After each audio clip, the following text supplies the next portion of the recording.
Good evening, ladies and gentlemen. Welcome to tonight's edition of HR Mentorship Learning Series. And we'll be looking at a very exciting but sobering topic tonight: coping strategies in a toxic workplace. Coping strategies in a toxic workplace. And our facilitator tonight is Samuel Ezenwa. Samuel Ezenwa will be taking us tonight on strategies on how to cope, survive, thrive, and if necessary, exit a toxic workplace. And I would like to read his profile for some of us who may not be very conversant with him. I know quite a number of us know him already. Samuel is a certified human resource professional. He's a talent acquisition specialist and is a highly sought after trainer. We actually sought him out for today with multiple years of hands-on experience in the areas of talent acquisition, staff and employee retention, and workforce development. Furthermore, Samuel has developed and delivered capacity building and speaking sessions to an aggregate of over 5,000 audience in Africa and beyond. As a training facilitator, he has also developed modules and facilitated sessions for development sector, financial institutions, private and public sector.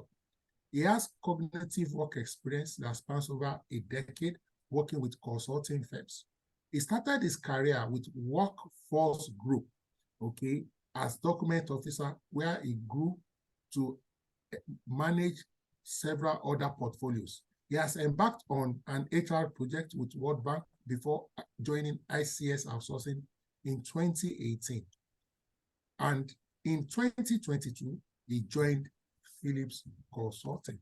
He is passionate about building capacities of workforce and helping organizations attract and, of course, retain the best talent. Ladies and gentlemen, I welcome to the virtual lecture my colleague, my friend, Samuel Ezenwa. Over to you, sir.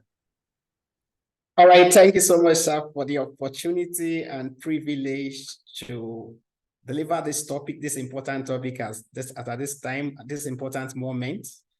Good evening, everyone, and thank you for coming on board. Thank you for joining the call. This is a crucial topic to be considered this evening, looking at this, the situation we are in our offices. Some of us, at this point in time, not just me, I believe some of us, over 90% of people who are on this call today have experienced toxic environment or toxic workplace at one point or the other. So today we are going to be looking at some of the coping strategies to help us navigate through. However, the first thing we are going to be doing is to help introduce, understand, and have a better idea of what toxicity is or what a toxic workplace is. To start with this, I believe that most of us who are here, you currently work with one organization or the other. I would just like us to just go to the chat box, if you can hear me properly, to just define in your own word what toxicity is or what a toxic workplace is. Tonight, we are going to be looking to understand the nature of toxic workplace, psychological safety, coping strategies, and others. In my introduction, we are going to try to define what toxic workplace is. I don't know how many of us who can hear me.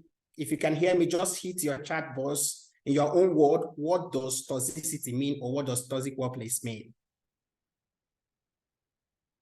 And we're going to look at importance of coping strategy in a toxic workplace. It is important to learn, understand how to navigate through a toxic workplace. Reason being that our health is important, our psychological well-being is important, our emotional well-being is important, and our physical well-being is also very, very, very important and necessary. Toxic workplace can make you to lose yourself. You can lose who you are. You can lose your personality. But tonight is we're going to help you to understand what toxic workplace is, and help you understand the coping strategies to adopt when you find yourself in such situation. And toxic workplace, in my own word, or is an environment where negativity, antagonistic bullying behavior, frequent conflicts between employees, and lack of transparency is enshrined in the very culture of the organization. No, for us, for you to, first of all, for someone who is sick, for you to know you are sick, first, you started observing some symptoms. And some of those symptoms you're observing, you don't just conclude that this is exactly what is wrong with you until you meet a doctor. And after diagnosis, after the doctor is done diagnosing you, that's the right time to doctor to tell you exactly this is what the problem is. And at that same time, the doctor is going to prescribe some drugs or treatment for that particular ailment. So at this point in time, we really need to understand whether what we are passing through is actually toxicity or not. For as many that are on the chat or the call this evening, can someone kindly tell me some of those symptoms that actually show that you are in a toxic environment or in a toxic workplace? Is there anyone like that? What are those symptoms that actually show that you are working in a toxic work environment, you are in a toxic situation? What are those symptoms that actually show? All right. Okay, I have some unhealthy competitions.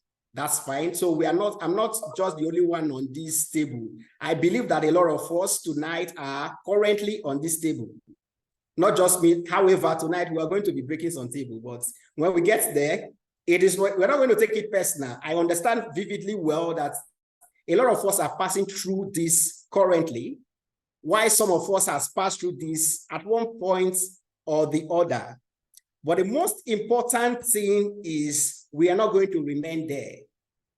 You need to understand that yourself, working on yourself is very, very important and key. Taking care of yourself is very, very important. Feeling of depression. When you're feeling depressed, someone says a sign of a toxic workplace. When an employee is not given an opportunity to his or her to air a view, his or her view, is a sign of toxic environment. Not feeling appreciated at work is a sign of toxic environment. So Inyechi, thank you so much. So actually, there are actually a lot of signs of toxic environment.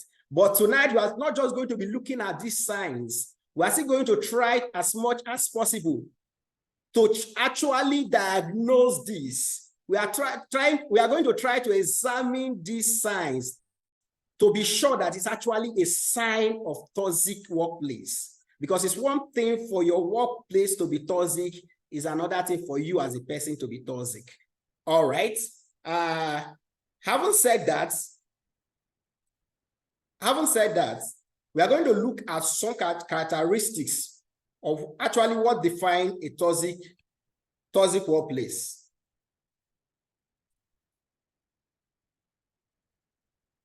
Hello? Okay. We are going to look at some of those characteristics. Let's first understand the nature of toxic workplace. Some of those characteristics are very, very common. However, we've mentioned that. But for the purpose of this training, we are just going to try to outline some of these characteristics, some of those ones that have not been mentioned, some have already been mentioned. We're going to talk about communication. It's actually ineffective. Any place toxicity is, communication is ineffective. There's passive or aggressive communication. In fact, it's the order of the day. It's very common. Tempers are always high. Miscommunication. Employees regularly get involved in unhealthy conflicts. People feel like they never get a break. You know, for some of us, a lot of us are turned to workaholic. There's no time. There's no life balance. So everything is about work, work, work. Wherever you stop at work, you continue from home. So it's a carryover from work to the house. So people feel like they never get a break. People feel like they are walking on eggshell. So you are always very, very, very careful. You are never free. In a toxic work environment, you are not free as an individual. You're not free as an employee. You're not free as a staff. Everybody seems like your fellow colleagues are no longer colleagues to you, but rather you're scared at one point or the other to talk to one colleague or the other. You're very, very careful. So in order not to step on people's toes, there's a culture of toxic or explicit bullying. People are defensive a lot. Employees show signs of stress or depression. As mentioned earlier, lack of motivation is common. There's one thing I would like us to think about tonight. If we have 90 years or even 80 years to live on earth, there's probability that the time you're going to spend working, if you put it together, will be over 40 years. When you're going to spend working. So most times you're going to spend virtually half of your life or more than half of your life working. And now if you're going to spend more than half of your life working, and you're going to do this in a toxic environment, there's high probability that you may or you may never be able to complete the expected years you're supposed to spend on work. And I will give you reasons. Now, if you spend, your normal work hour is between 8 to 5 every day, because of toxicity or because of enough, in fact, plenty workload, you are working almost 24 hours. You're going to see that you literally have little time for yourself. So if you have little time for yourself, your health is affected. Your emotion is affected. Your physical being is affected. And if care is not taken, this is going to affect your life as a person. So it automatically means it's something we really need to be watchful about. It's something we need to be mindful about. It's something we need to take intentional. We need to find a way out of this. How do we survive it? If we give opportunity to everyone on this call to start speaking now, you're going to experience that almost everyone here have one thing or the other to talk about toxic workplace. So how do we survive it? That's the major question. How do we survive this? The highest performing teams have one thing in common, and that's psychological safety. Trust is very, very important. When there's no trust between staff and employees, when there's no trust between friends, in fact, there's nothing that is going to work. When I don't believe in you, or when I don't believe that when I say something, I am safe in your hand, it's never going to work. Companies who encourage innovation know that a toxic culture is the enemy of innovation. So they do their best to encourage culture of creativity. The fact is that anywhere you're working currently, at your office, outside your office, wherever you find yourself, as far as that place is a toxic place, if you're not given opportunity to air your view, if you're not given opportunity to bring your best self to work, there's high probability that there's not going to be innovation, because there's no room to even be creative in the first place. So the moment you find yourself in a toxic workplace is already a problem. So innovation is absent. You're just coming to work because you just need to leave your house to go to work. It is that bad that some people, the moment they breaks and you find yourself just dressing up to work, your mood changes immediately. Some of us are no longer happy. Some of us are scared, like, I'm going to the office to meet this my colleague again. I'm going back to the office to meet this my boss again. From home, your blood pressure has already gone up. It's a problem automatically. Ideally, going to work, you should be happy going to work. Some people are working in a good environment. In a non-toxic environment, you find yourself anytime you're going to work, you're so excited, you're happy. When it's weekend, you can't just wait to go back to work because of the kind of colleagues you are going to meet at the office, because of the kind of boss or manager you're going to the office to meet. But unfortunately, reverse is the case. Most of us, the moment we remember you want to go to work, it's a problem automatically. And that's a big problem. It's something we really need to take care of. It's something we really need to be watchful about. It's something we really need to be intentional about. Now, there's a big question. And if you believe, I'm going to ask you this question on the chat box, just hit the chat box. If you feel unsafe, does it mean that automatically, or does that automatically make your workplace toxic? Yes or no? If you feel unsafe, does that automatically make your workplace toxic? What's your thoughts? All right. A lot of us are saying yes. All right, that's fine. So if you feel unsafe, does that automatically make your workplace toxic? All right, now, To answer this question, we are going to look at these three major questions. Do you feel safe speaking up in your team or at work?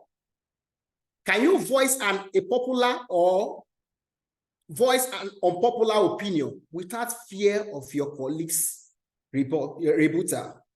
Will you disagree with your boss knowing that they will value or at least tolerate your divergent thinking or divergent view? Now, if your answer is yes, automatically you're actually in a toxic workplace. But if your answer is either here nor there, you don't know, you're confused at the moment, you might not actually be in a toxic workplace. But the one thing that is disturbing you at the moment might just be a carryover of where you're coming from. You're still carrying the baggage of your previous workplaces or previous workplaces you've been. Now, some of us have lost our confidence totally because of some of organizations we worked. And it's now a problem that we can't even speak out wherever we find ourselves. We find it difficult for our voice to be heard. Why? Simply because of the past experience we have. So you feel like, if I say it, exactly the same thing that's happened in my former workplace is going to repeat itself here. That particular sign does not totally define or tells us that that place you're working currently is a toxic workplace. This toxic workplace might just be living in your mind at the moment. But if your answer is actually correct, that when you do this, someone is going to yell at you, someone is going to turn you down, there's no opportunity for this. Automatically means, actually, in capital letter, it is actually a toxic workplace. I will share a story with us. I've worked in with different organizations. Where I'm working currently, I joined the organization and I had the opportunity, about 2 other opportunities to work with other organizations. Just barely 2 weeks joining my new organization, there was a general meeting, and the meeting is always called village meetings. And to my greatest surprise, maybe the first time or maybe on few occasions, I noticed that the MD gave every employee, whoever you are, whether core staff, non-staff, or whatever you want to, as far as you are in the meeting, there was opportunity for everybody to air their view. And most times, or I noticed that sometimes the view people are airing at that particular moment, some people's view differs from the MD's view. When they take it personal, it was an opportunity for people to air their view. What do you think about this situation? And I noticed everybody was just calling me his first name. There's nothing like sir. And in my mind, I would say, is it really possible? Am I dreaming? And I was saying this because probably because of some of the places I've been or some of the places I've worked. And that particular gesture or that particular situation gave me a soft landing. Even when I had other opportunities, I just believe in my mind, actually, I'm in the right place. So sometimes what we are suffering might just be as a result of where we are coming from, some of the situations we passed through or been through.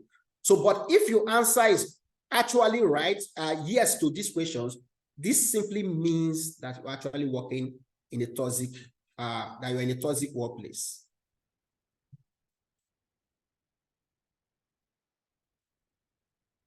So now, what is toxicity?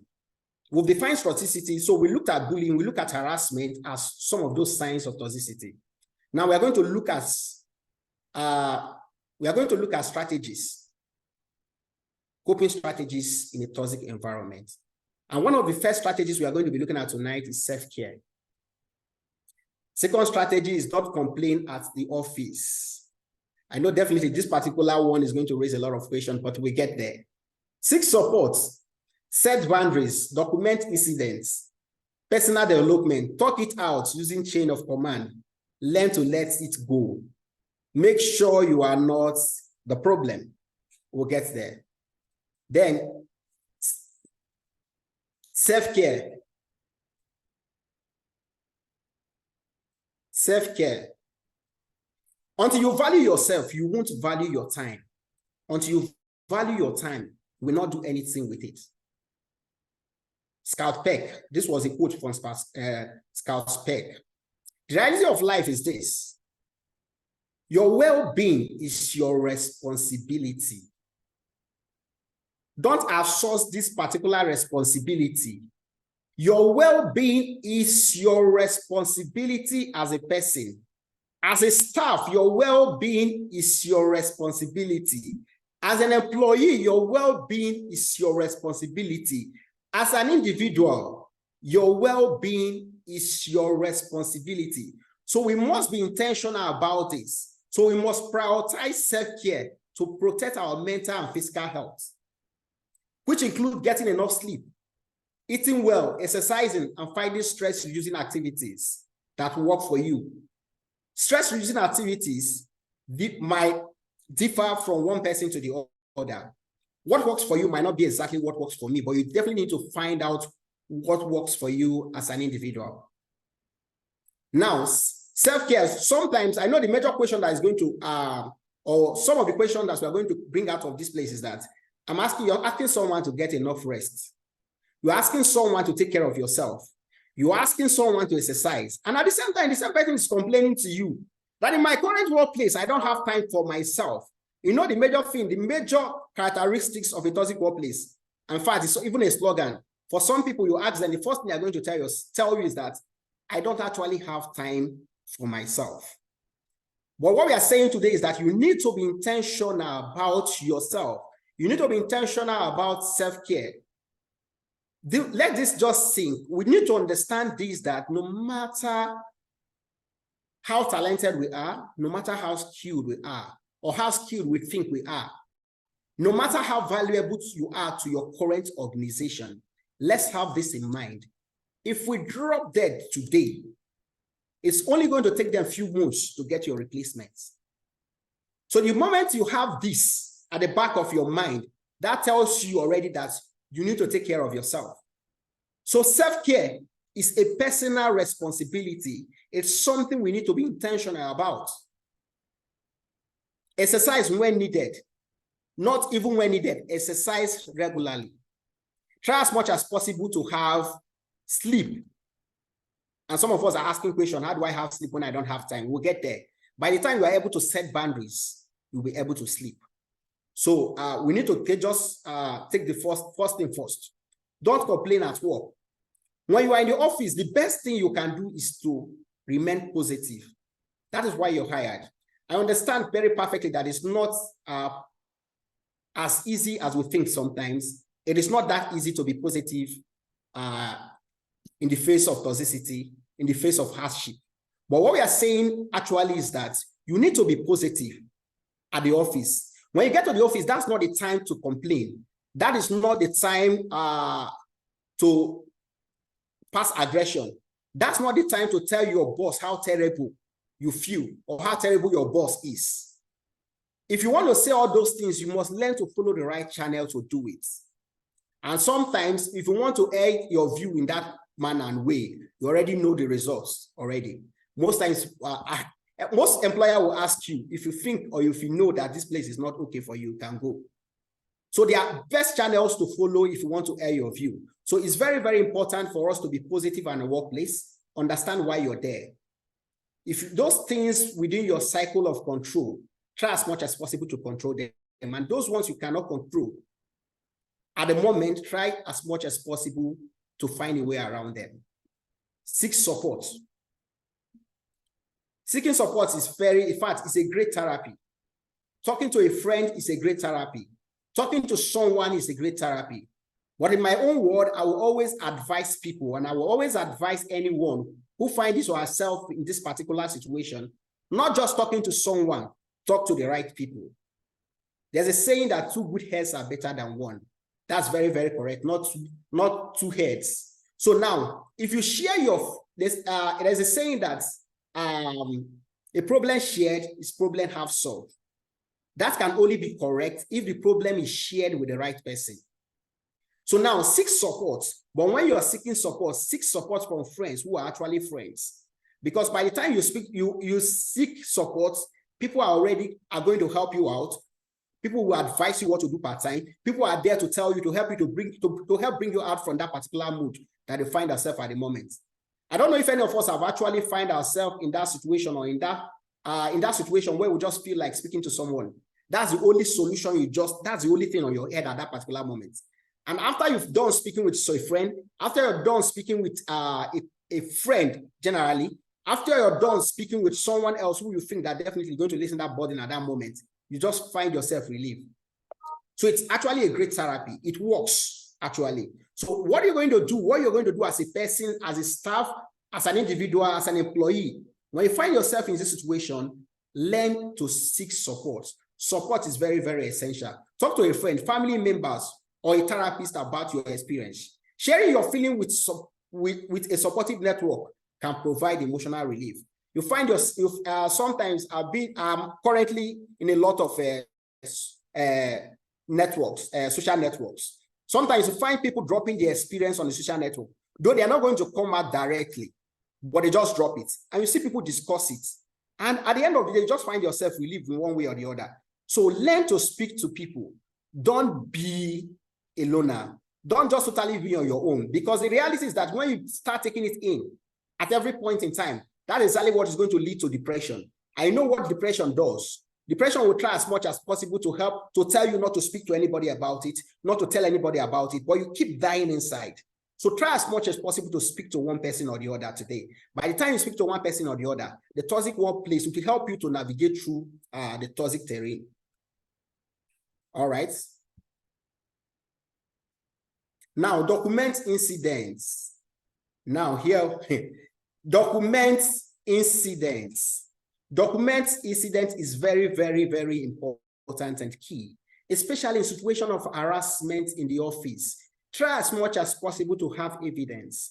And why we always advise people to have evidence that if you want to take it up legally, you can't go to court without an evidence.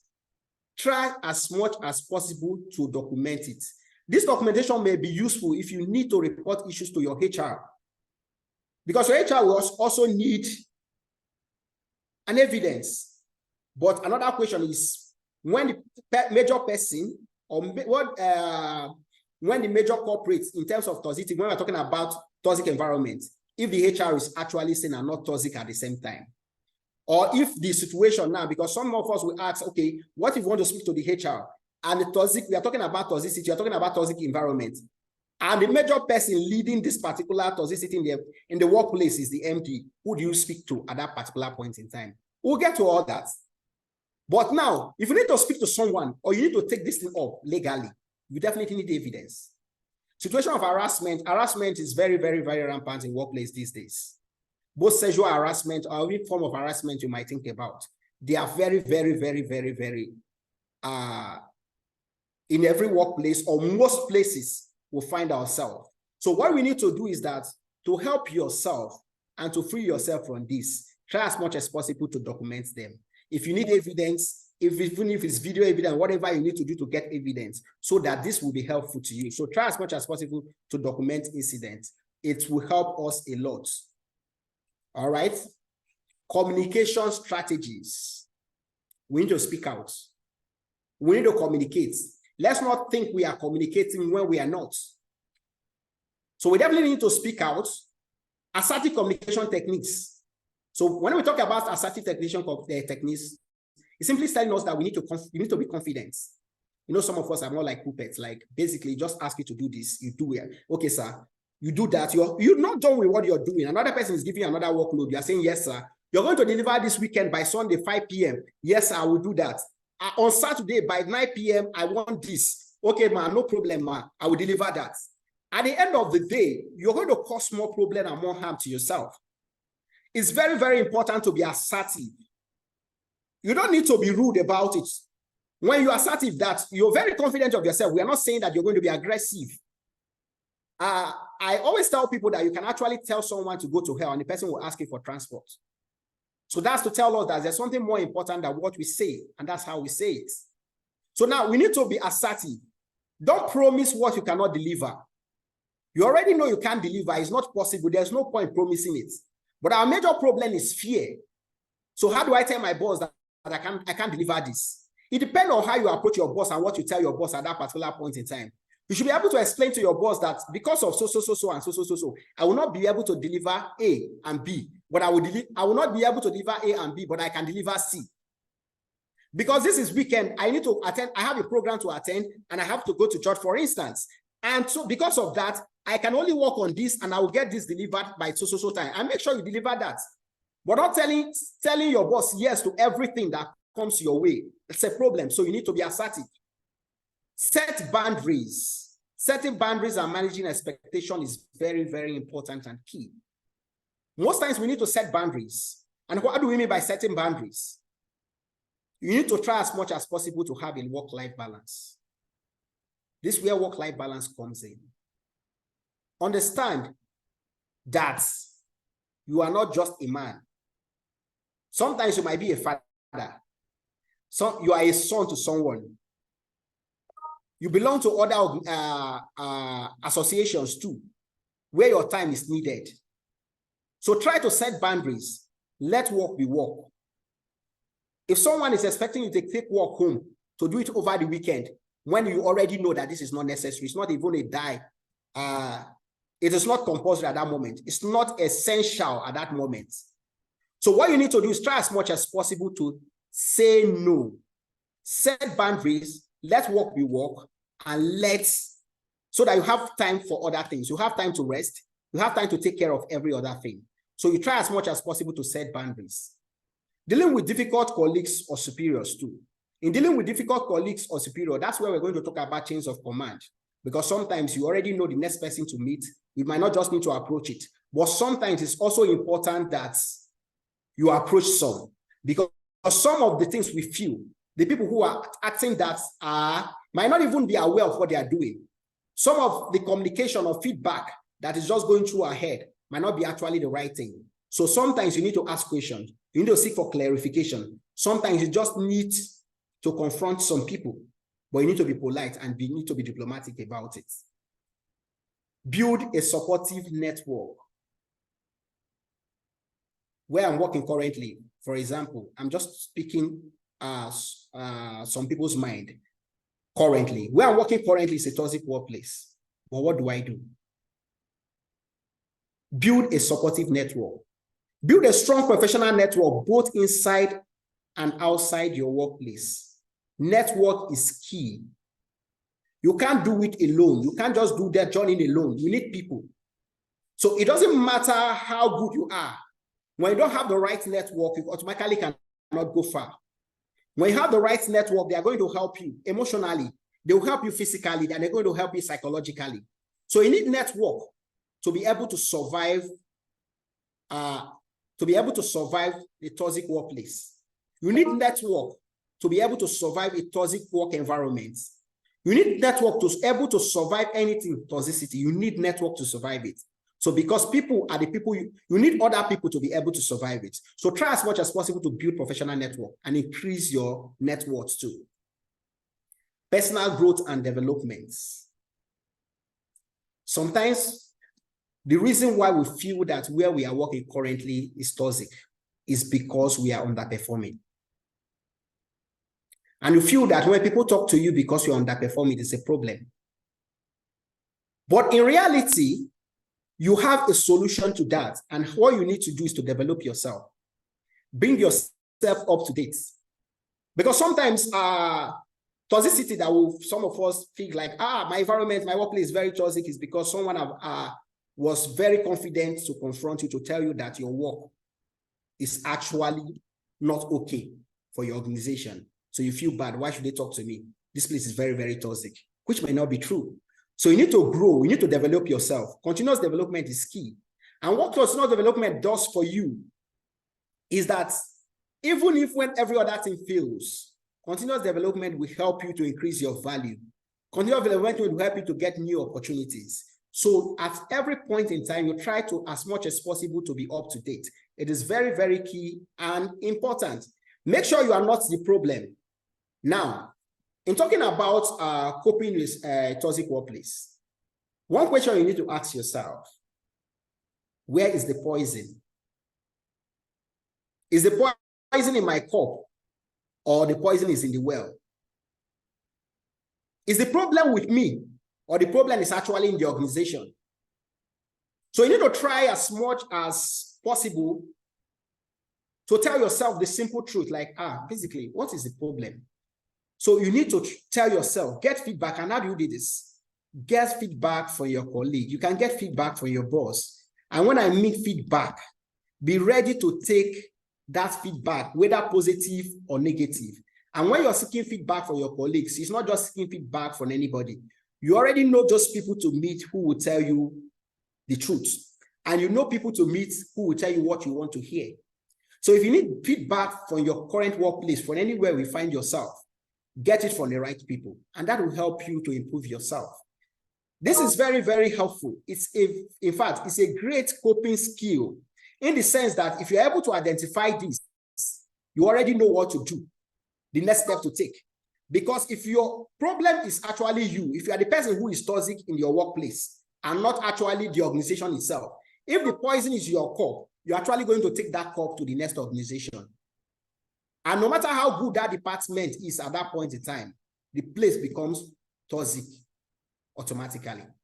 So what it means is that you need to assess yourself. Be sure that the poison is not in your cup, that is actually in the well.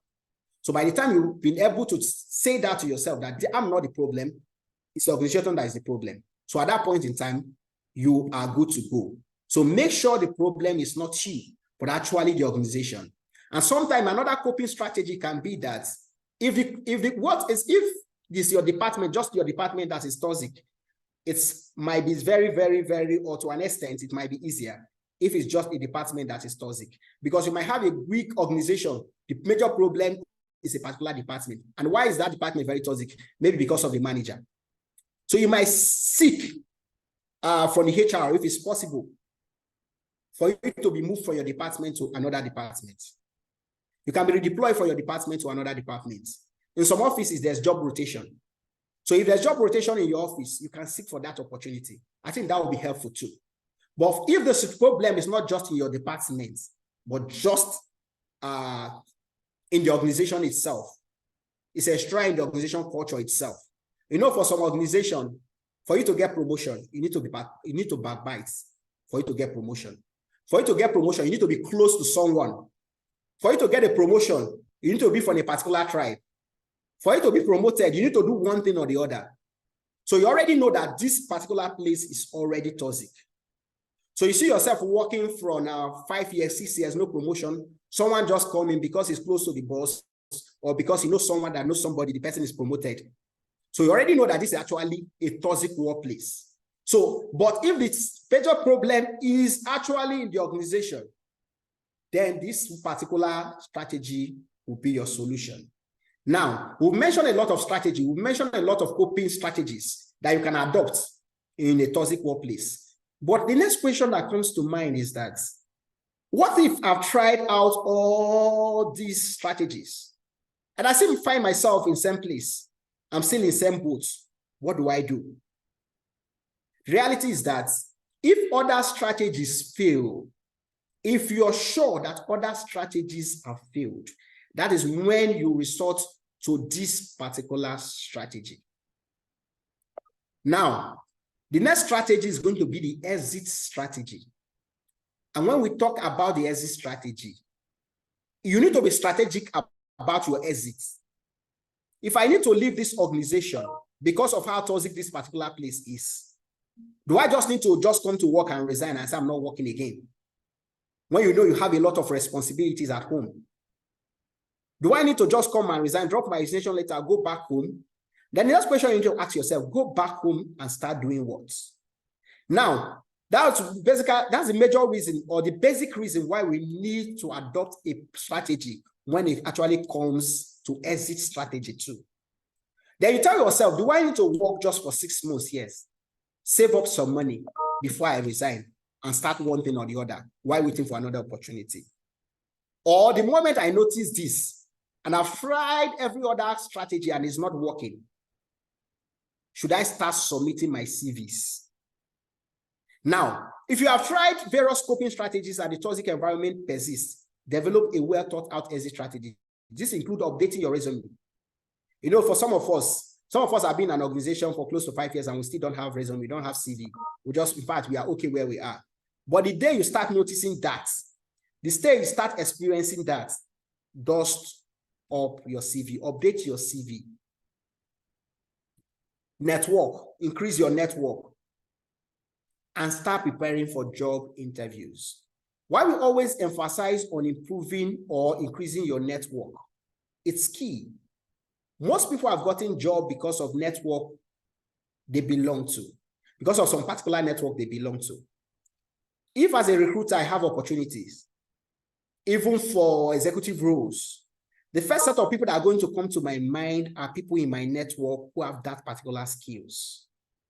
So if you are not in that network at that point in time, in fact, there's no way that particular recruiter is going to, you're going to pop up in the person's brain as the first option. You can't be the first option in the person's mind. But if your presence or you belong to a particular network and they know this is what you're passing through, and it's not as a result of your capabilities, it's not a result of your skills, or this is just because of the environment you find yourself, because your place is toxic and you're ready to move, I will bet you, if you belong to the right network, it might not take time for you to move from where you are to the next place. It might not take time for you to move from your current position, from your current place of work to another organization. It won't take time. So basically what we need to know and need to understand is that our network is very, very, very, very, very, very important. So we need to build the right network, because that's going to help us. If we don't build the right network, it's going to be a problem to us. Now, in conclusion, navigating a toxic workplace can be difficult. Very true. Because we're talking about what is affecting you psychologically. We're talking about what is affecting you emotionally. And we're talking about the physical effects. So navigating through it might be very, very, very difficult. But the truth is that if we are able to adopt most of these strategies that have been listed out, it will help us to survive the toxic workplace. Bearing in mind, prioritizing our professionalism, which is very, very key. Without losing yourself, without losing who you are. You definitely try as much as possible to keep cool in all these things we're mentioning. While passing through this, is it possible for you to just still be yourself? That's the question. Is it possible for you to be yourself while passing through all this? Is it possible for you to maintain your sanity? Because a toxic work environment can actually drive you insane, which is actually true. So what are you going to do? Will you be able to keep cool in all situations in the face of toxic environments? So what I'm saying in essence is that try as much as possible to adopt one strategy or the other that we've just listed out tonight. It will help you. I understand the fact that a lot of people are passing or are going through hell currently, in quotes. We are going through hell in our current workplace. In fact, the strategies we've listed out might not, in fact, you've exhausted all. So for your next, what's the next one? What's the next strategy you need to adopt? So if you exhausted all the strategies that have been listed, the next strategy might actually be the exit strategy. So you actually need to be strategic about your exit strategy. Try as much as possible to do what you need to do. And on this call, I believe and I know perfectly well that we have a lot of people, we have a lot of professionals on this call. And this is an opportunity for me to still plead with us to try as much as possible to make our environment and our workplace toxic free, a safe environment for every person to work.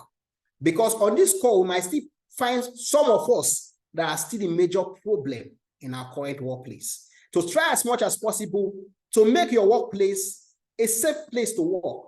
Try as much as possible to create that relationship that is required for your next colleague to be their best self, to be innovative at work, to bring their best self to work whenever they are coming to work. Now, the fact is that health and well-being is very, very important to us. Try as much as possible to prioritize your well-being, prioritize self-care, prioritize taking care of yourself, because nobody can take care of you more than you do. Thank you so much. Thank you so much, Samuel. That was very apt. Thank you so much for an insightful presentation. We'd like to take contributions, comments, questions If you like to share strategies or insights that have either worked for you personally or for people you know, we would like to give you the floor now. All you need to do is raise your hands and we can grant you access to either ask your questions or share your thoughts. This is a very non-toxic environment, and so we are free to speak. So we are going to take Palesia right away. I made you co-host, so you can just unmute and speak. Thank you so much. Then we'll take Tochukwu and every other person who raise their hands. All right. Thank you. Good evening, everybody. Can you hear me? Loud and clear. Yes, Good we evening. can. All right. I would just like to run us through a difficult situation I'm currently facing. Yeah, I am in my current place of work. It's a new place I moved to, let's say 4 months now. And it's an organization that is just growing. It's 1 year. It's 1 year and about 4 months since they started operation, and they've never had an HR department. So I was referred to the company. I was referred to my current MD, and he called me in and asked me to set up an HR department and run the department.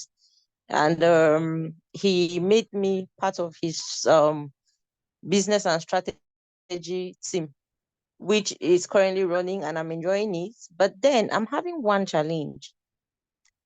The staff, most of the staff who work in my place of work are people who are in one way or the other related to either the boss or the CEO.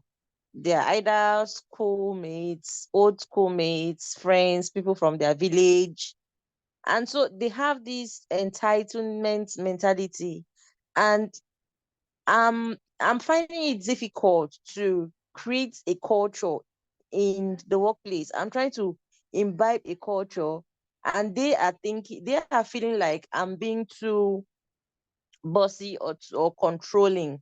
So they don't want anything that will make them feel like they're following somebody's instruction who is not either the MD or the COO. Now, I have a problem with the CEO because he himself is making it difficult for me, because I'm trying to curtail some excesses the staff take. Some of them come to work in the morning. Once they come to work in the morning, they clock in, they leave the office and they go. They are nowhere to be found. And then they don't come back until like 2, 3, 4 p.m., sign out, and they go home. Some will not even come back. And then you see them sitting at the reception area, they carry their legs, put on the table, they tune in football, and they're watching and shouting. The whole place, the office is very noisy, like a marketplace. So they started complaining, laying complaints to the CEO about me. I'm bossy, I'm controlling, I complain a lot. People don't do this, people that are not free in the office, they're not this, they're not that. Now, my probation was supposed to be last month, but it was kind of delayed for a reason. And it happened to be this week. Now, the COO did my probation appraisal based on a survey he carried out from the staff. So I put up this question yesterday on the HR mentorship group, but I didn't get the answers I got were not really satisfactory, because I felt they were not professional suggestions. So I want to throw this now to look to the group and let me know what advice to give, because I feel it is not a proper way of appraisal. Because if you're doing an appraisal, you have to do an appraisal based on the employee's job description and KPIs. But my KPIs that was part of my appraisal was not even up to 20% of my appraisal.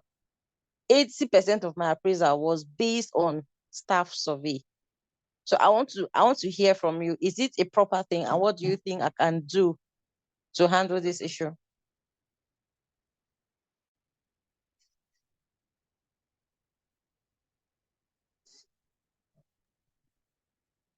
Our facilitator, over to you, sir. Hello. Thank you so much, Aisha, for the question. This is very, very, very timely because you might be surprised that you're not the only one who is passing through this currently here on this one. Now, the reality is this, everybody's feeling that you're bossy. Everybody at the moment is feeling that you're toxic, not necessarily because of any professional reason, but because at one point, one way or the other, most of your colleagues currently are related to the COO or to the managing director or to the MD of the organization. If I may say as a professional, that's one of the biggest problems in some organizations. You should understand that business is different from family. You should be able to separate that when it comes to business. Now, for me, if I want to give you my candid opinion on this, I will say that I will take you to the final strategy. Because there's a saying that you cannot actually, first, you need to speak to your boss. You need to tell your boss your mind. You are the HR manager. Find a better opportunity to talk to your boss. Express what you feel and what you experience currently. You don't need to be aggressive about it. You need to be diplomatic about it. But be assertive and be able to tell your boss what you're facing currently and how you feel about it. Then from the response, you know the next step to take. Then if it's not favorable for you, one thing I can tell you is that the particular place where you are, if that is not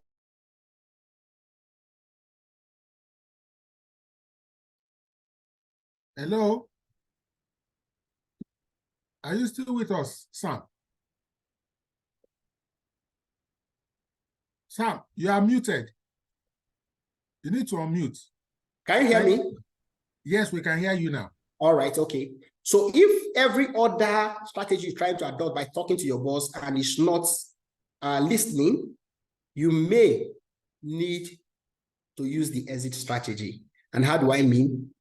Get the right network, start submitting CVs, speak to one professional or the other, and you might be out of the place. That's my candid opinion. Thank you. So I'll give the opportunity to Liam to talk. Thank you, boss. Okay. So I would like to also quickly shed more options for you to consider. And I see Ijoma Edobos and now. I don't know if Ijoma wants to respond to your question. Ijoma, if that is why you are raising your hand, just say yes in the group. So I will allow you so that you can quickly speak if you are providing a response to, okay. So I'll allow Ijoma.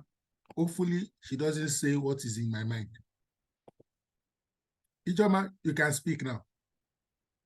Thank you very much, Adeosun. It's also okay if I speak what is in your mind. We are all professionals, so I think it's also fine. All right, thank you very much for the question. Where I'd like to take it up from is, I think that as HR people, there is need for us to be strategic in whatever intervention we want to deploy in our place of work. I can say that straight up, your idea to improve on the culture that you met is fantastic, but perhaps it would have been more productive, so to speak, if you started off by engaging the major stakeholders, especially when you have the privilege of understanding that the place is made up of people who are either related to the stakeholders or they have one affinity or the other with them. So I think that in whatever you want to deploy, there is need for you to start by engaging them and carrying them along and getting their buy-in so that you have all their support from the get-go, and then you'll be able to effectively land whatever change initiative that you feel is necessary in that place of work. That said, I don't think it is late for you to also do that. You need to work with data to show to the business owners. I doubt if there's any business owner who wants his place to go down, either deliberately or unintentionally, but our responsibility will be to present to them the data that will show them how that XYZ is not working in the best interest of the organization. They have a I think that they'll be very much interested in making sure that the place works well.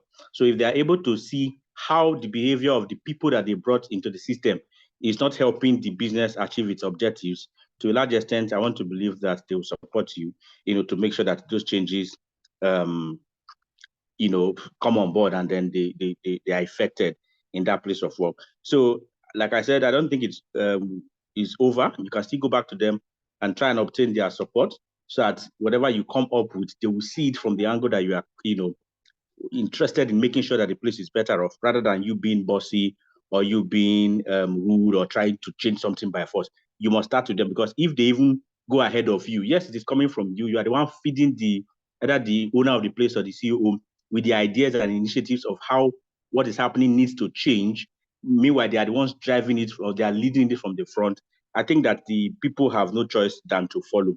It is until you exhaust that means of trying to see that they see you correctly and they don't see you from the wrong picture, meaning that you have to, carry it out as a project, and you have to be systematic and very strategic in that project, so that you see yourself win. So I'd like to leave it at this point and then allow Matthias to probably conclude. Thank you. Okay, so thank you so much, Pelashia. I hope I'm pronouncing your name well. So a few things to say here, in addition to what has already been said by our facilitator, Sami, and also our colleague, Ijoma, who just weighed in now. First and foremost, let's get the process right. The how of appraisal should be clearly communicated from the inception.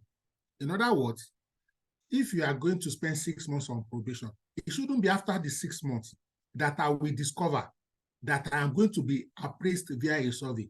That is completely unfair. The reason is, if you tell me upfront that, Oluyemi, you are going to be appraised via a survey, there is a way I'm going to play my game. My approach will be different. Maybe every two days, every morning, I'll go around table to table, give employees high five, I'll hug them. In the evening, on Friday, when they are watching that ball, I'll even sit down to watch that ball with them. Let them know that let's track this match, don't forget this match, and then I'll be confirmed. I'll be employee of the year. However, at the beginning of the process, KPIs, key performance indicators, or key result areas should have been identified. And how do we measure them? And what is the weight? So that may be a platform or a premise for you to engage with your line manager to say, hey, this was not discussed, or this was not agreed. But that's also a lesson for you, for me, for everyone here. When we are new in any organization or in any role, in addition to our job description, we should have like a performance contract, if I can put it that way. That how will I be measured, so that there are no surprises. So from that perspective, it is unfair, unjust. Okay, because anybody who is introducing change initiatives to an organization, there is always resistance to change. Not everybody in the organization will like you. In fact, the majority may not necessarily like you, except people who are professional and self-driven. So please have a sit down one-on-one with the organization hierarchy, discuss your concerns, be as polite, as positive as possible, and don't be emotional, please. In that conversation with data, like Ijoma has rightly said, highlight your diagnostics, maybe what was your first 100-day plan or 6 months plan, what has been achieved so far, where were they before you joined, where are they now, what are the changes, outlook, results that you have gotten. And then now ask, if you are on PIP, what's the duration? 3 months. Agree again, will the PIP be assessed based on staff survey? You know what to do now, sister. On my own desk at work, I have a bowl of sweets. Almost every week I stock it. Once any staff comes to my office, the first thing I say, take sweet or chocolate or tom-tom or eclairs or whatever. Even if I won't solve your problem, you won't leave HR's office empty-handed. You will go with a sweet or two, So please understand, play the game too. There's politics everywhere. We must learn to play it the LD way, or use our facilitators' last strategy. But anywhere you go, there will be something. So that's why I don't always teach or preach run away every time, so that, some of us now, by the time you are a mother and you have one child doing something funny, will you run away as a parent too? You won't always want to run away. You understand? Try your best. Alesha, please respond if our responses has been satisfactory, or do you still need additional? Yes, thank you very much for your responses and your additions. I've actually learned one or two things which I would love to put into application. But then the issue now is these people, I don't know how to make them happy anymore, because they are the same people I play with in the office. I'm conversational with them. I play, but of course, it's a professional environment. I can't spend all my time playing and gisting away. So as much as I find time to crack jokes and also play or gist, I also should be able to draw a line so we know we are in a professional environment and work is work. When it's time to work, we need to work. When it's time to play, we play. Now, these are the same people I play with. Sometimes I buy banana of like 2,000. I take it to the office and I share it out of my goodwill, not to buy anyone over, but that is just like me trying to reach out to them. I buy biscuits. I have biscuits in my cupboard all the time, and I barely eat from the biscuits. They are the same people who eat the biscuits. But then these surveys came back, and I was shocked. Some even said they don't trust me. They can't trust me confidentially. And I'm even surprised because I've never stood one-on-one to discuss anything controversial with any staff or about any other staff. So where all of that was coming from, I really didn't know. So I really don't know. I don't understand, because at some point I thought I was doing too much. At some point yesterday, explore the exit strategy. We are not a tree. We can move. You understand? I can't hear you. We are not a tree. We can always move. It's not marriage now. Okay. If it's married now, say, I don't divorce your husband. This is not marriage. Change your job. You are free to. It's not your son or daughter that will say you can't change your son. If you think what you are getting is not fair and you can't resolve it, then or go to Canada. If you think Canada will be a better environment, you can quickly leave the country for them altogether. And if you are single, marry them, become one of their family members. There's a solution. You know the solution, my sister. You know now. Okay, no problem. So I really do appreciate. I would see if I can give it one more try, and let me apply what we've discussed this night, and then give it one more try. Then if it comes back the same, then it's obvious I will have to move. No, for sure. Yeah, so all right, thank you. I do appreciate. You're welcome. Tochukwu, please go ahead with your contribution. I'm sure it's not a question. Okay, good evening, everyone. Thank you, Mr. Adelson. I hope you can hear me, everyone. Mr. Sam, I'm proud of you. You did justice to the matter. So I want to approach it a little bit differently. From my understanding of the discourse, it focused on coping strategies as an individual who is finding himself or herself in a toxic workplace. So my question now would be, as an HR professional, what coping strategies or what can we do to reduce or eliminate? Well, we may not be able to eliminate completely, but then what can we do as HR professionals to reduce toxicity in the workplace, to ensure that where we find ourselves working is conducive enough, especially to people who are there, considering the fact that people come from different backgrounds and cultures and what have you, and politics is everly going to happen in the workplace. So what can we do as an HR person to ensure that we reduce that toxic environment? Thank you. All right. Thank you so much, Chiku. Thank you so much for that question. First thing I need to say is we're talking about policies. Our culture, organizational culture as HR, most of these things are your responsibility. So we try as much as possible to create that toxic-free policies and culture. We should have an open communication. You should encourage communication, open communication in your office. I think that's very, very, very important. If possible, if they are, when you have I just gave you an instance, like in my current workplace, where everybody is allowed to speak.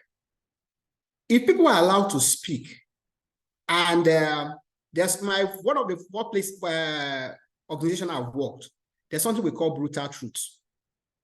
It comes to a time that everybody, you're going to get feedback from people. And as HR, it's time for you to get feedback about their managers too, about their bosses, about their colleague. Not only you getting feedback from your manager about their subordinates, but there are times you still need to get feedback from not just your manager, get feedback from every other staff about their managers too, and about their bosses. You need to get feedback. I think that will help you as HR to create a safe workplace and unhealthy workplace, or a toxic workplace, a toxic-free workplace. So because basically, if we don't allow that open communication, it's going to be a problem. You're going to create an environment that allows teamwork. Create an environment that allows innovation. Give people opportunity to speak up when they want, when they need to speak up. So you always be that HR that gives listening ear. And your office as HR too should be open to everybody. Because that's why we are here. If your office as HR is not open, it's just open to few people, or just open to only the managers, it's going to be a problem. It's only when your office is open to everybody that people will come the way they are to talk to you, tell you what they feel. I'm not talking about in terms of backbiting. I'm not talking about in terms of gossip. I'm talking about that's the time people will find it like, okay, this is exactly the person I need to talk to, because I know when I talk to the HR, I'm going to get a solution. I think that will be help us as HR too. Thank you. Thank you so much, our facilitator. I'm also seeing many helpful, useful comments in the chat box. I'll read one from Wofi. And she says, create an environment that promotes teamwork, delegate and trust your team to perform. That is one response. Okay, to contribute to what we have said so far. Let me just reiterate what our facilitator said. Okay, and I will start by saying that I agree with the management or the board or the ownership. You see, let me quickly drop it here that as HR, we have brilliant ideas, interventions we can deploy. But first and foremost, we have to align with the ownership of the organization. What is their organizational philosophy? Let me say this. You may not like what I'm about to say, but I will say it. Some organizations, especially owners, like toxic workplace. Some people actually think that a toxic workplace drives productivity. I'm not telling you what I believe. I'm not telling you what I think. I am telling you what some business owners think and believe. Now, once you identify that that is the philosophy of the organization, you will be, throwing in palliatives. You try to manage the situation, but the long-term solution is to exit, because the vision of the owners will always be served. You understand where I'm coming from? It's important. That's why before you change your organization, your job, move to a new place, these are some of the questions you should try to ask so that you know that their philosophy and your HR philosophy aligns. The second thing I like to quickly say here is that like he said, there should be clarity in terms of HR policy and processes. So what's discrimination, what's harassment, what's toxicity, and also define what is not. Don't just define what it is, define what is not. So for example, calling out poor performance is not toxicity. And we're not saying calling it out to embarrass people. You understand? Following the, what do you call it now, performance appraisal process professionally. That's not toxicity, because some people, once you issue a query on the poor performance or persistent late coming, they'll say my line manager is toxic. No, normal standard disciplinary proceedings is not toxicity. We need to be clear. Third thing, before I'll quickly call on Ekene, then we'll go to Chima, is that if people, for example, managers, display toxic situation, run them through the grievance process. So if it is query, if they need to face a disciplinary committee, they need to be cautioned. Once you do it for 1 or 2 people, you will see that every other person will adjust. Of course, before you go through that out, you must have gotten the buy-in from the MD. But it's not always every time you issue query. To be honest, there are some line managers who, for example, they shout, the tone of their voice is high, the pitch is high. What they may need may be counseling. Once HR MD calls them once, twice, and say, hey, guy, this is the feedback we are getting from 2, 3 people. Please, can you adjust your approach? There's one example I'll share. But before I share it, let's quickly take Ekene, then we'll come to Chima. Chima, Ekene's hands were up before yours. His hands were paining him. He now put it down. Okay, so I'm not skipping you. Ekene, please go ahead with your question, please. All right. Good evening, everyone. Please, can everybody hear me? Loud and clear, Ekene. Okay. My question is this. So I just started a new job. So when I got into this new job, I noticed other managers, they don't do meetings. They don't do meetings. Like, they don't come together to have a very good meeting, because our company is actually owned by Chinese people, and they are running it over from their side to Nigerian. So they are running it from China there to Nigeria. So, and they believe that any order they give from there, Nigerians must abide to it. And this thing is really affecting the way the organization works. So whenever we have the head of department, which is our HR department. So whenever I bring the option of, sir, why can't we have a meeting so that all the managers can come together and we have a meeting so that we can also help the people, other people's, and put things straight. The man will say, that you don't know that they don't used to have meetings, because the man has been there for years. So he said that he does not used to have meeting, that the boss actually once in a while, whenever he wants to have meeting with anyone, he will just call. And I was like telling him that, oh, this thing is really affecting a lot of people, and we need to pour out and say, oh, if this way we are going is not really working out for us, why don't we look at things this way? Let's have a meeting. But since then he has not really said anything. So I want to ask that is my first question. Now, what can I do to be able to bring in this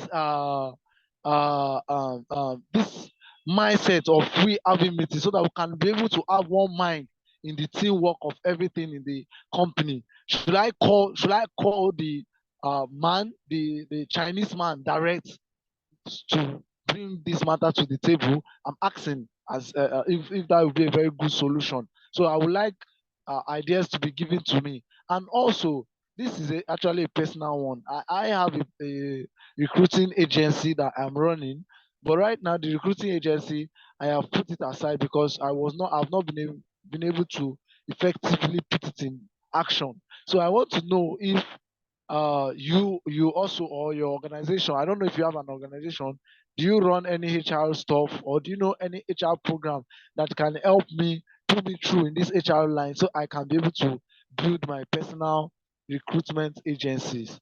That is just my question. I hope you understand, sir. Do you understand what I say, sir?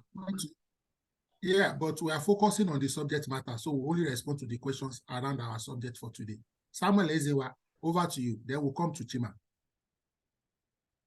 All right, Ekene, thank you for your question, and thank you for joining the call. Okay, Oluyemi just mentioned something earlier. He talked about organizational culture.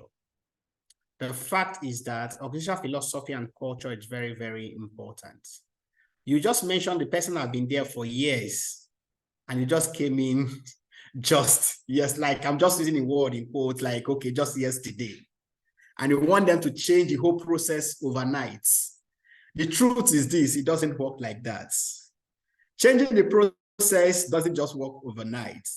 So if you have an idea, you need to learn how to pass your idea. If you pass like I said during training, that there's something more important than what you say. how you say it. It's always important for you to learn that there is time, if you want to talk about anything, learn when to say it. If you want them to change a process and you want the meeting, like, things are not working, I want all the, that zeal, like things are not working the way we want it. I've worked in different organizations, but things need to change. You need to pass through the right channel. No manager, no boss will want to be looked down on. No boss will want to have that feeling that I don't know what I'm doing. But there are ways you will still tell them, okay, sir, I think this can work. Or push the idea to the person. Let it be that the idea is coming from him directly. So you don't need to make yourself too visible that this idea is from me. You have a manager. Why not put it in such a way that the idea is coming from your manager? But the most important thing that you're able to achieve the result at the end of the day. I won't tell you that calling the Chinese person or the person in charge will be the right option.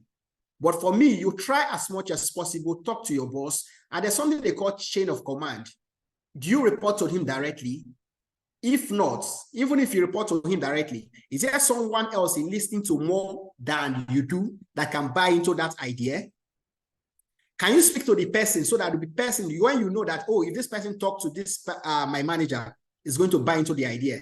So why not sell such idea to that same person so that the person will be able to help you use the chain of command so that the person can help you to achieve that desired result.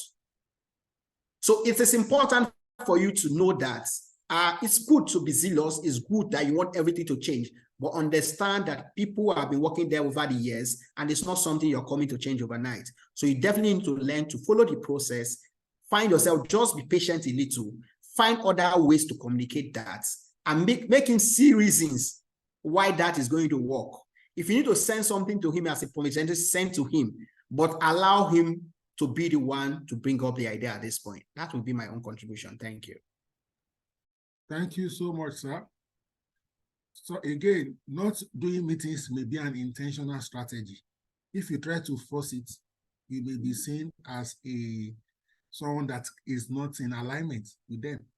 Some organizations don't do meetings because they don't want you to come together and unionize. So they want to be passing instructions individually and independently.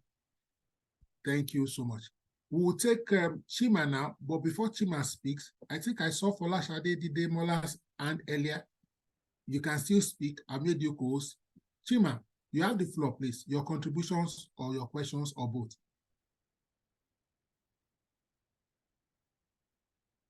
Chima, are you still with us? Hi, good evening. Good evening, sir. Good evening, Folashade. Go ahead, ma'am. All right, good evening, Good evening. everyone. Oh. Okay.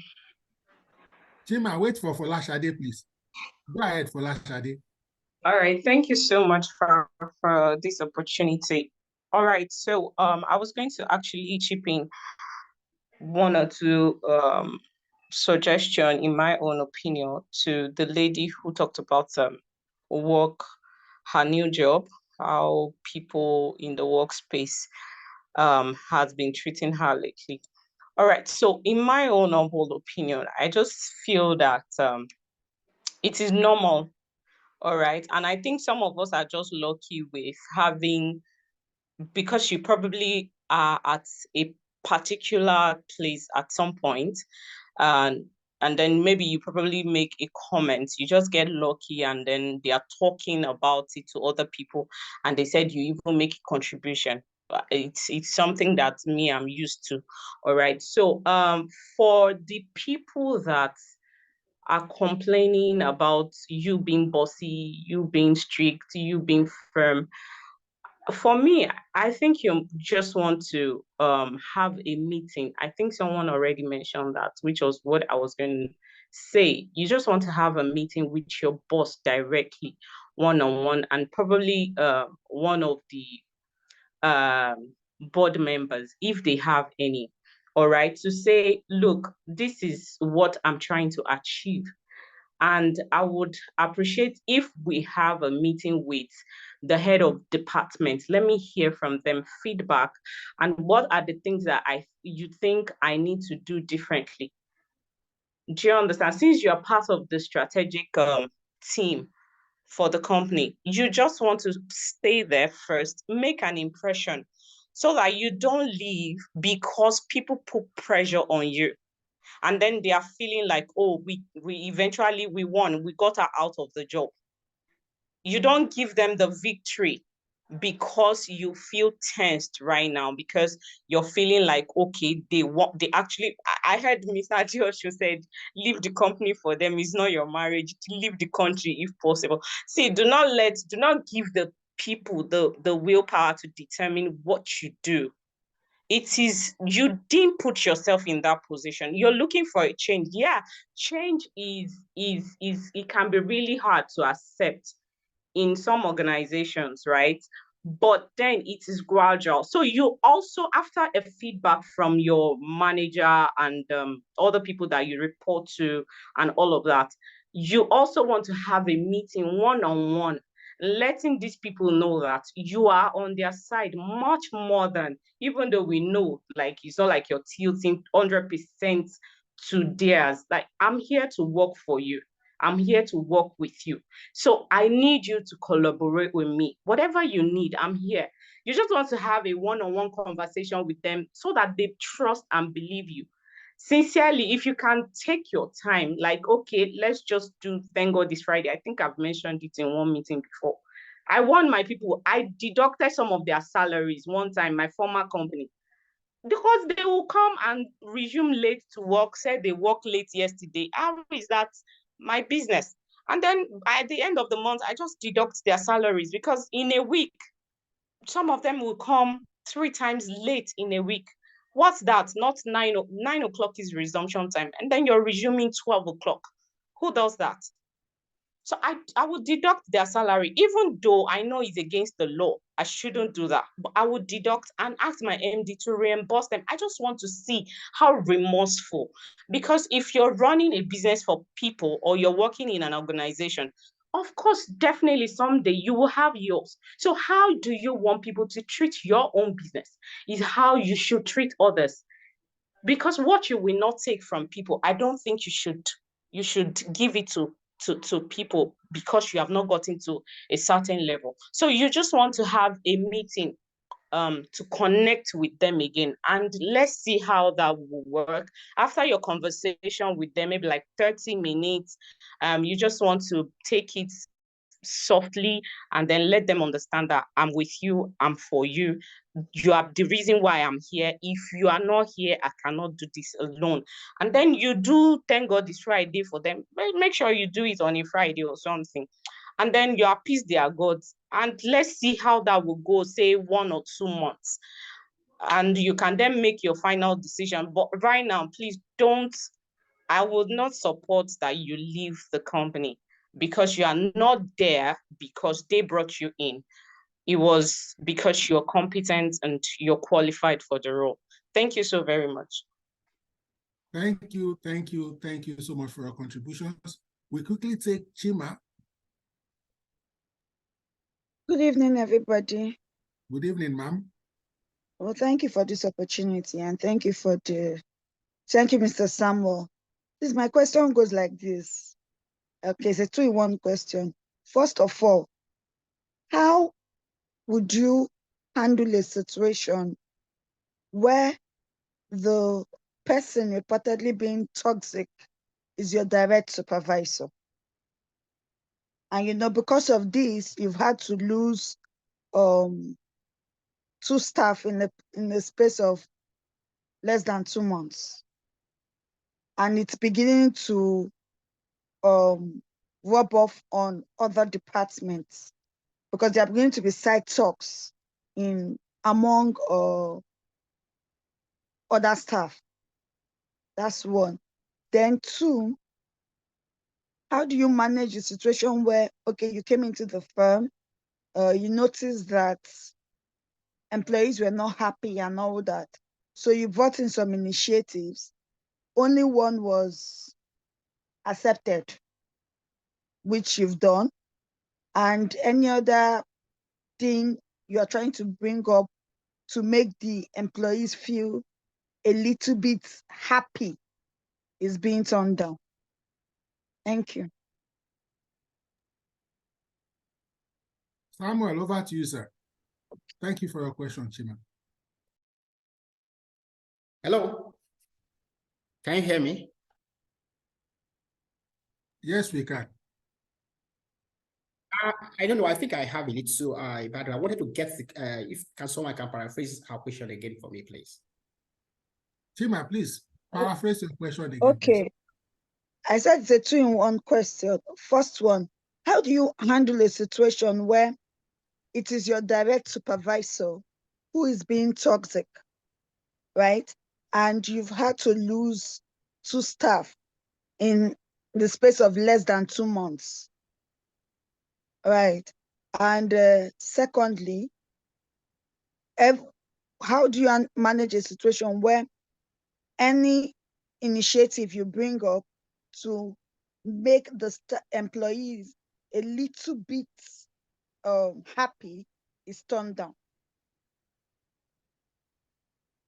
Also note that the toxicity of your direct supervisor is beginning to rub off on other staff members. Okay. Thank you so much. This particular question is very, very dicey because I wanted to say the direct boss you're talking about might even be the head of HR. So the next question is, who do you even report to? If your direct boss is not the head of HR. I wanted to go through the another routes by saying that, okay, the first time when you notice you tried at one point or the other, if it's your direct boss, try to summon the courage to speak with the person or talk to the person. Just be polite about it, what you've noticed. Because I've been in that situation, this same situation where I work with a boss. When I mean toxic, he is toxic. So basically, when you bring up ideas, bring up different ideas, no matter how good it is, as far as it's not coming from him, it will not fly. It will not see the light of the day. And I know that's a situation you find yourself in now. So now, if you have another, in terms when we talk about chains of command, who does he report to? Or who is close to him that you can talk to? That he listens to? That's very, very important. Who does he listen to? Do you have the power to talk to that person? And some incidents, some of these incidents you notice, do you have them documented too? It's very, very, very important too. Because now, if someone say, I'm leaving because of your boss or because of so, during their exit interview, do you get all these things documented so that there will be a proof, okay, this is exactly why these people are leaving. It's not always too good for someone to tell you, even if the person writes it on what's it called, resignation letter for career advancement or for one reason or the other. But during exit interview, are those people able to, because now they are leaving, they should be able to speak their mind. So you should have some documented evidence that this is exactly what is happening. And I think sometimes those evidence need to be presented. If you need to talk to the person he reports to, if you need to talk to the HR manager to just know what people are experiencing at the moment, I think that would be very, very helpful. I don't want to be saying that when every option is exhausted, you can use the exit route. But before using the exit route at all, you need to try as much as possible to exhaust every other option on the table. So you can talk to your boss actually, ensure that if it's in your power, that people, when they are leaving during the exit interview, ensure they tell you why they are leaving, because it's going to help the company too. Then if it's affecting you as a person too, if it's possible for you to do job rotation, I don't know. If it's something like, if it's in a particular department and it's something you want to do, you want to move from one department to the other, it's very, very okay for you to move, since it's actually departmental based now. We've hired for a client when we've hired like 5 people, and the 5 people will turn the offer down, and they will ask them, they will tell you that because the boss, that particular department, the HOD is very toxic and they don't want to work with the person. That from their findings, this is exactly what they've noticed. So if you find yourself in such a situation, I think if it's possible, job rotation is okay for you. If you want to adopt it, fine. But you need to speak to people, you need to speak to the managers, and you need to speak to the boss involved too. Be able to talk to the person. Be polite about it. If it's not possible, if you need to, I won't say send a mail. There's no point in sending a mail in the first place. But if you have the opportunity to speak to the person, speak to the first person first. Let the person understand what is happening. If you want to do, you need to do it in form of presentation. I think that can be helpful too. Thank you. So thank you so much. Do we have any further comments? Chima, you want to say something? Sorry, I just wanted to maybe, yes, I get if that toxicity is affecting me, but now, okay, let me just explain it further. The direct boss, the people are leaving without even notice. They just send in a mail that they are resigning, and they made sure that even before they left, maybe the office the previous day, they had dropped their work tools, or they send you the mail that they will send a dispatch. And upon further inquiry, you didn't even there was no time to actually have an exit interview because of the way they left. It's just maybe out of the blues that you get to find out the reason why they left. That's one. Secondly, hold on, before you go to the second one, Chima, this first one too is a feedback is a feedback. Okay. Either through a formal process called exit interview, or through that sheer action of resigning instantaneously is a feedback, or sending your laptop or walkthrough virtually is a feedback. And those are part of the things you will use to engage with, for example, the managing director. So for the first one, our facilitators' guidance still holds. It doesn't matter how you get the feedback, but chronicle the feedback, articulate, we have 3 instances that people have left. That is the evidence he's talking about. It's not all evidence that is, you have it in black and white. If can 2-3 people live in 2 months and it's just, what's the word now? It's just random. The normal thing is you will give notice. Even if you are not giving notice, you will come hand over, do exit interview. But if you just disappear like 3 people back to back, that's an evidence of some sort. Do you get what I mean, Chima?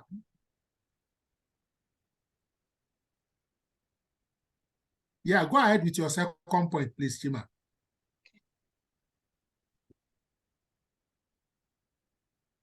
Hello, Chima. I don't know if it is my network or Chima's network.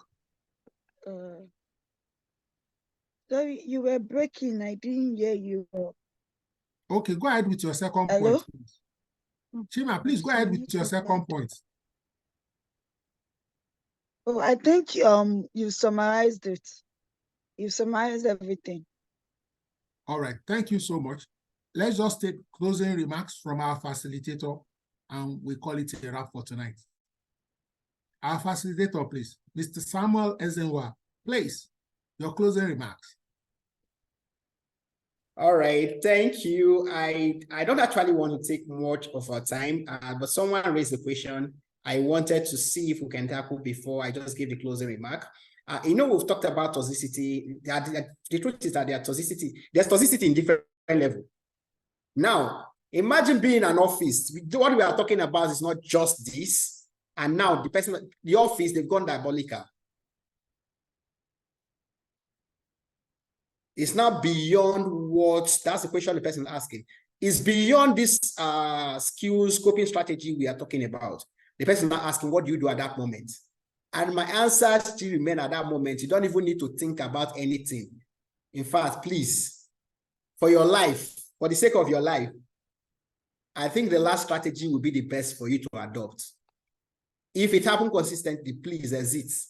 It is not for you. Like our guy will always say that you didn't sign a marriage contract in such situation. It is only when you are alive that you can walk. So please, I think that will help in that area. Thank you so much. All right, I want to say a very big thank you to HR Mentorship.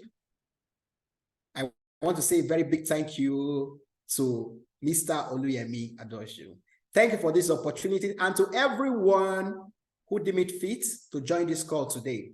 Thank you so much. It's an opportunity for us to learn, unlearn, and relearn. I've learned a lot today, not just only facilitating because I've only facilitated, but I've learned a lot from people who have asked questions. I've learned a lot from people who have shared their experiences. Thank you so much. I look forward to doing this again with HR Mentorship. Thank you so much. Thank you so much, our able and amiable facilitator. I'd like to thank the over 70 people who joined this call also tonight. This has been engaging and interesting like we anticipated. Thank you so much. Please, let's enjoy the rest of our weekend and ensure that it is non-toxic. Thank you, facilitator. God bless you, Samuel. Thank you. Bye, everyone. See you soon. Thank you so much, Madam Folashade. Bye.